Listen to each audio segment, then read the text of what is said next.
Com quem Deus se preocupa? Cânticos de Salomão 6, 13. Para onde foi o teu amado, ó mais formosa entre as mulheres? Que rumo tomou o teu amado? E o buscaremos contigo. O meu amado desceu ao seu jardim, aos canteiros de bálsamo, para pastorear nos jardins e para colher os lírios. Eu sou do meu amado, e o meu amado é meu, ele pastoreia entre os lírios. Formosa és, querida minha, como Tirza, aprazível como Jerusalém, formidável como um exército com bandeiras. Desvia de mim os olhos, porque eles me perturbam. Os teus cabelos descem ondeantes como o rebanho das cabras de Gileade. São os teus dentes como o rebanho de ovelhas que sobem do lavadouro, e das quais todas produzem gêmeos, e nenhuma delas há sem crias. As tuas faces, como romã partida, brilham através do véu. 60 são as rainhas, 80, as concubinas, e as virgens, sem número. Mas uma só é a minha pomba, a minha imaculada, de sua mãe, a única, a predileta daquela que a deu à luz. Viram-na as donzelas e lhe chamaram ditosa, viram-na as rainhas e as concubinas e a louvaram. Quem é esta que aparece como a alva do dia, formosa como a lua, pura como o sol, formidável como um exército com bandeiras? Desci ao jardim das nogueiras, para mirar os renovos do vale, para ver se brotavam as vides, se floresciam as romeiras.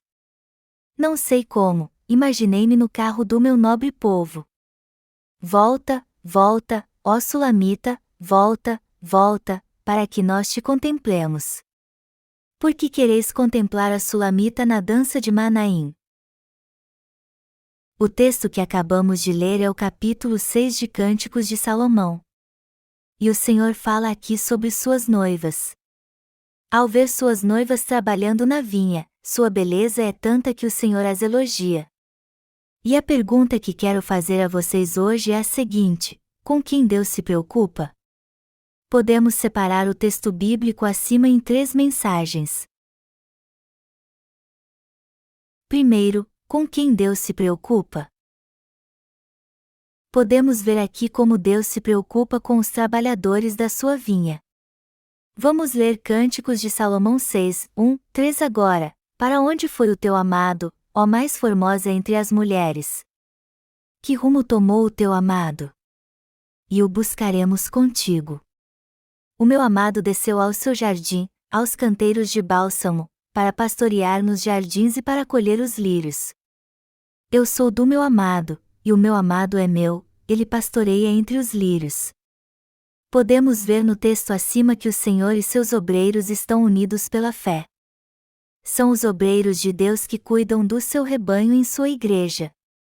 E vemos também que o Senhor se preocupa com aqueles que estão trabalhando para apoiar o ministério do Evangelho. O Senhor se preocupa com aqueles que apoiam o ministério do Evangelho e fazem sua obra.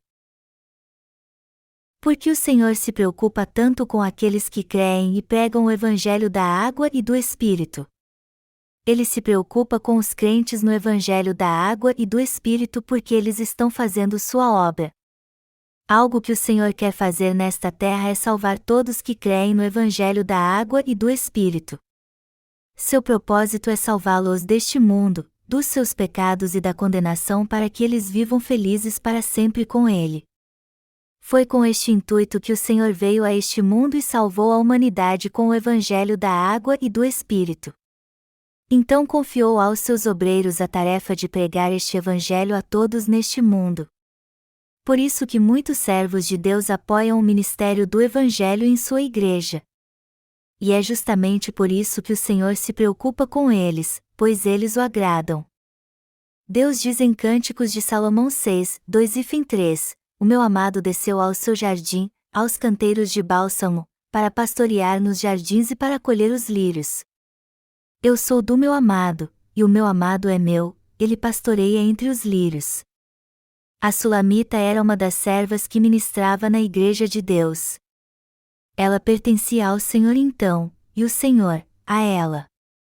Vemos aqui a Sulamita fazendo a obra que agrada o coração do Senhor junto com Jesus Cristo. E somente os obreiros de Deus é que podem fazer esta obra. Deus quer nos usar para salvar muitas almas, e é esta obra que estamos fazendo agora. Por isso que o Senhor se preocupa com aqueles que estão trabalhando duro para financiar o ministério do Evangelho. Eu estou enfatizando bastante isso porque sou um obreiro que financia o ministério do Senhor, assim como vocês. Deus se preocupa muito com os servos que se dedicam ao ministério do Evangelho. Por isso que eu valorizo muito todo obreiro que financia este ministério. Estamos apoiando o ministério do Evangelho porque não podemos deixar de fazer isso.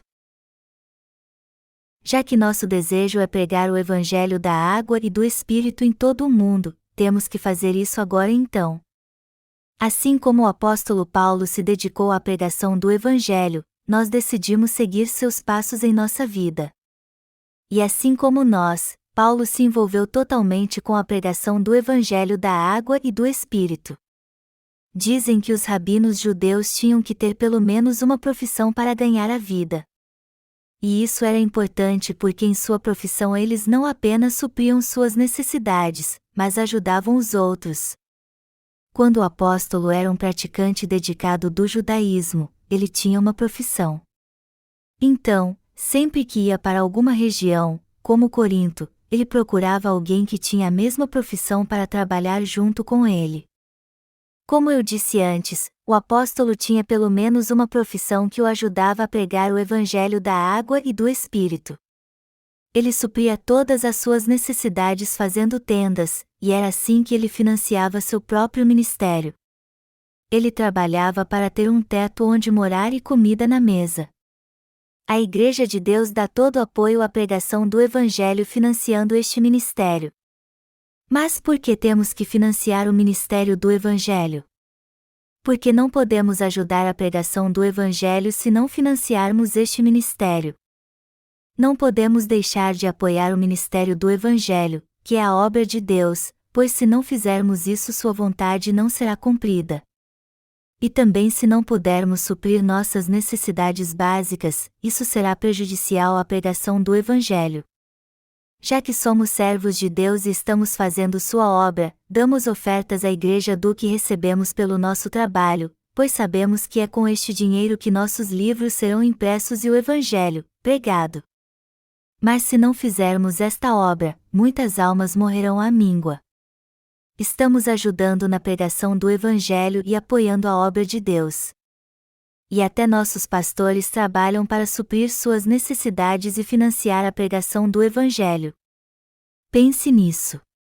Nós poderíamos pregar o Evangelho como estamos fazendo agora se não trabalhássemos duro para viver?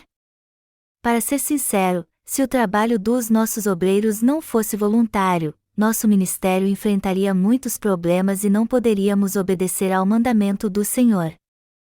Os irmãos de nossa igreja precisam cuidar de sua família, garantir a educação dos filhos e pôr comida na mesa. E como isso já é uma grande responsabilidade para eles, como poderíamos esperar que eles suprissem nossas necessidades também? Será que os irmãos poderiam ofertar muito para a Igreja de Deus? Suas ofertas não dariam nem para pagar as contas básicas da igreja.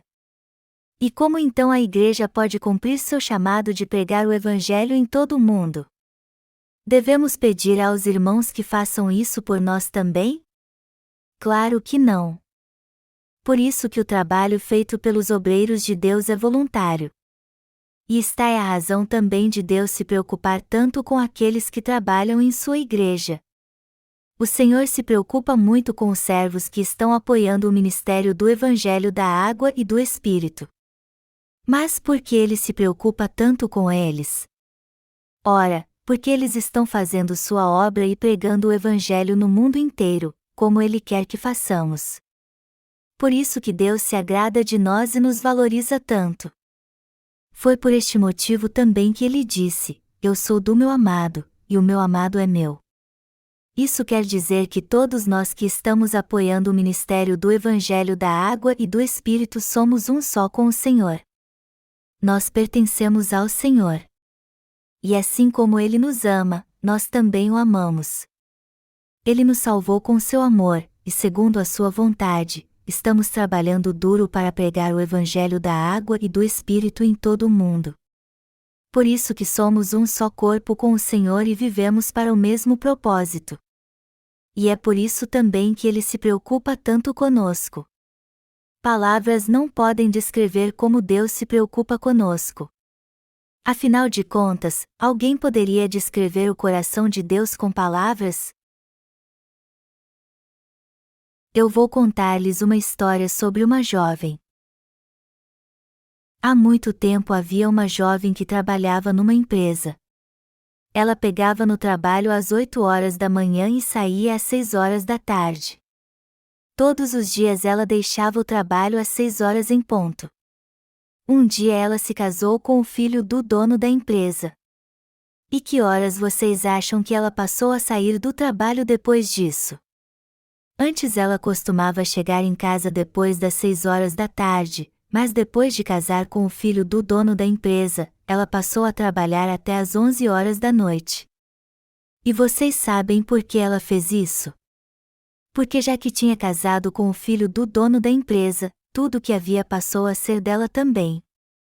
Em outras palavras, quando era apenas funcionária da empresa, seu único interesse no trabalho era o seu salário, mas como a empresa passou a ser dela também depois do casamento, ela começou a trabalhar até mais tarde. É assim que se deve trabalhar naquilo que é seu. E isso mostra bem a diferença entre patrão e empregado. Por que queremos tanto fazer a obra do Senhor? Porque Ele é o nosso noivo e quer que façamos isso. Por isso que trabalhamos duro assim e estamos tão apegados à obra. Mas por que temos que trabalhar tão duro sem ao menos relaxar um pouco?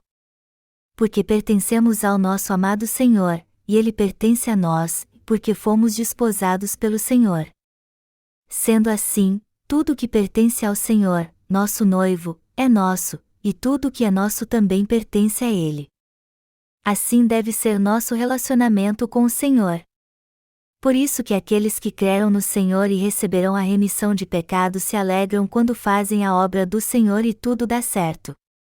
Não há outra maneira de vivermos senão para cumprirmos a vontade do Senhor. Não tem sentido algum viver de outra forma.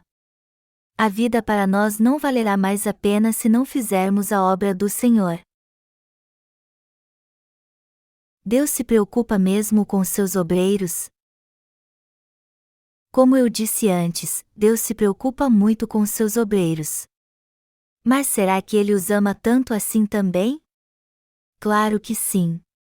Vamos ler agora Cânticos de Salomão 6, 4 e 10. Formosa és, querida minha, como Tirza, aprazível como Jerusalém, formidável como um exército com bandeiras. Desvia de mim os olhos, porque eles me perturbam. Os teus cabelos descem ondeantes como o rebanho das cabras de Gileade. São os teus dentes como o rebanho de ovelhas que sobem do lavadouro, e das quais todas produzem gêmeos, e nenhuma delas há sem crias. As tuas faces, como romã partida, brilham através do véu. 60 são as rainhas, 80, as concubinas, e as virgens, sem número. Mas uma só é a minha pomba, a minha imaculada, de sua mãe, a única, a predileta daquela que a deu à luz. Viram-na as donzelas e lhe chamaram ditosa, viram-na as rainhas e as concubinas e a louvaram. Quem é esta que aparece como a alva do dia, formosa como a lua, pura como o sol, formidável como um exército com bandeiras? O Senhor está dizendo aqui o quanto ama seus obreiros. E Ele dá muito valor a eles também. O ponto central da mensagem aqui é que os obreiros do Senhor são muito valiosos para Ele. E o fato de o Senhor amar tanto os seus obreiros assim só significa uma coisa, que palavras não podem expressar seu amor por nós. Podemos ver aqui como somos lindos aos olhos do Senhor e quanto Ele nos ama. Amados irmãos, quando fazemos a obra do Senhor, às vezes as coisas dão certo e outras vezes dão errado. E isso nos deixa tão esgotados física e espiritualmente que acabamos fazendo as coisas de qualquer jeito sem perceber. E de tempos em tempos até duvidamos se estamos no caminho certo e se o Senhor realmente nos ama e está cuidando de nós. Às vezes também ficamos tão exaustos na obra do Senhor que desfalecemos. Mas é nestas horas que precisamos renovar nossas forças lembrando que o Senhor ama seus obreiros. Os obreiros de Deus e sua noiva sempre terão suas forças espirituais renovadas para fazer sua obra com toda a energia quando se lembrarem o quanto o noivo os ama. Mas se, por outro lado, não entenderem bem o quanto o Senhor os ama e começarem a duvidar, eles não poderão fazer sua obra. Se não tivéssemos o amor de Deus, como poderíamos fazer sua obra?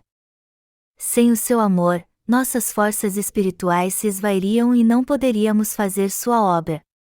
O que todos nós temos que entender aqui então é que o Senhor nos ama. E foi por nos amar de todo o coração que Ele deixou para nós o livro de Cânticos de Salomão.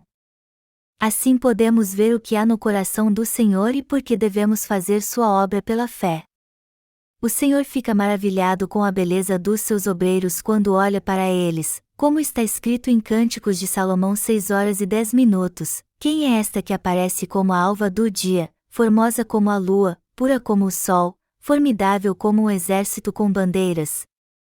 Esta no texto se refere justamente aos preciosos obreiros de Deus. Amados irmãos, aos olhos de Deus somos como esta que aparece como a alva do dia, formosa como a lua, pura como o sol, formidável como um exército com bandeiras. Todos nós que fazemos a obra de Deus somos audaciosos, precisos, justos, claros e transparentes perante Deus e os homens. Quem neste mundo pode levar uma vida tão audaciosa assim? Somente os obreiros de Deus que foram vestidos do seu amor em sua vida. Que vida audaciosa todos nós temos vivido! Se soubermos realmente o quanto Deus nos ama, poderemos levar uma vida de coragem. Nós não vivemos com medo nem tememos nada neste mundo, pois sabemos bem qual é nosso propósito nesta vida. Apesar de enfrentarmos muitas lutas nesta terra, estamos determinados a servir ao Evangelho da água e do Espírito. E tudo o que fizermos será com este intuito. E é justamente isso que justifica a nossa coragem. Como a maioria de vocês sabe, o mundo não é um lugar fácil de se viver. Pesquisas e mais pesquisas mostram como as pessoas têm medo de perder o emprego. Mas nós, ao contrário, não temos este medo. Já que somos obreiros de Deus, jamais nos preocuparemos com isso. Vivemos sim, com ousadia. E apesar de não termos uma vida glamourosa, somos audaciosos porque possuímos uma fé inabalável, livre de toda opressão e imposições humanas. Muitas pessoas lutam para suprir suas necessidades e acabam se afundando em dívidas. Ainda bem que não devemos nada a ninguém. Todos os obreiros de Deus que fazem parte da sua igreja não devem nada a este mundo. Temos uma dúvida espiritual sim, já que ainda não acabamos de pregar o Evangelho da água e do Espírito, mas não devemos nada a este mundo. A verdade é que somos ricos material e espiritualmente. Para ser sincero, nossa igreja só fez um pequeno empréstimo bancário que em breve saldaremos. Há muitas pessoas neste mundo em débito espiritual. Nos países desenvolvidos, é natural as pessoas pegarem empréstimos de 40, 50 mil dólares. Na Coreia, por exemplo, dizem que a média dos empréstimos adquiridos para comprar uma casa é de 40 mil dólares. E isso se torna um fardo para muitas pessoas. Mas nós não nos preocupamos com nossas necessidades básicas ou perdemos o sono com medo de sermos despejados de casa. No passado nos preocupávamos com isso, é verdade. E quando viemos para a igreja, trabalhávamos muito para pagar o aluguel e ter comida na mesa. No entanto, o Senhor nos disse que devemos buscar o reino de Deus e a sua justiça em primeiro lugar, pois assim Ele supriria todas as nossas necessidades. E nós cremos na palavra de Deus e temos certeza de que se vivermos para agradá-lo, Ele jamais deixará que tenhamos uma vida miserável. Por isso que fazemos a obra de Deus, pois temos a certeza que Deus jamais deixará que falte algo em nossa vida. Deus já abençoou a todos nós, e devido às suas bênçãos, não precisamos mais nos preocupar com as necessidades básicas que temos na vida. Que bênção maravilhosa é não ter que se preocupar com nossa vida ou perder o sono por causa de dívidas. Quase todo mundo vive oprimido atualmente por causa de dúvidas. Esta é uma triste realidade hoje em dia. Mas nós, ao contrário, somos abençoados como foi a Sulamita e está escrito em Cânticos de Salomão 6:10. Quem é esta que aparece como a alva do dia, formosa como a lua, pura como o sol, formidável como um exército com bandeiras? Este texto fala justamente de todos nós. Quem é a mulher tão maravilhosa como um exército com bandeiras? Somos nós. Aprendemos no texto bíblico deste capítulo como Deus se preocupa com seus obreiros e os ama de todo o coração. Vamos nos lembrar agora das suas maravilhosas bênçãos e viver com toda a segurança. Nós só estamos vivos por causa do amor de Deus e porque sabemos que Ele nos ama. E só estamos fazendo a obra de Deus porque sabemos que Ele nos ama e está ao nosso lado. Também sabemos que Ele deu o Evangelho a todos que o amam, derramou seu amor sobre eles, e que seu amor jamais mudará. Eu sou muito grato ao Senhor por isso.